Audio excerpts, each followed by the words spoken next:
পৃথিবীর মধ্যে সবচাইতে পাওয়ারফুল দেশ হলো যুক্তরাষ্ট্র। আর সবচাইতে পাওয়ারফুল প্রেসিডেন্ট হলো আমেরিকার প্রেসিডেন্ট। আমেরিকার প্রেসিডেন্টে তার এই পাওয়ার খাটাইয়া পৃথিবীর যেকোনো দেশের উপর যত ইচ্ছা তত শুল্ক আরোপ করতেছে।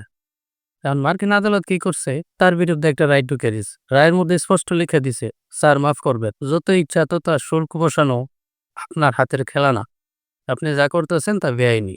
এখন চিন্তা করেন, কোন প্রেসিডেন্টের বিরুদ্ধে রায় দিয়ে দিছে। বাংলাদেশও যদি এরকম ঘটনা ঘটত, সরকারের বিরুদ্ধে কোনো বিচারকের রায় দিয়ে দিত, তাহলে তার অবস্থা কি হইতো?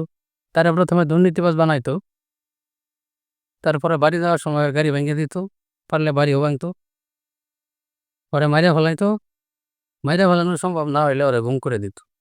কারণ তার সাহস বেশি হয়ে গেছে, সরকারের বিরুদ্ধে চলে গেছে। তো ওই দেশ উন্নত হইব না আমাদের দেশ উন্নত হইব? আমেরিকা কিনলে এত উন্নত হয়েছে।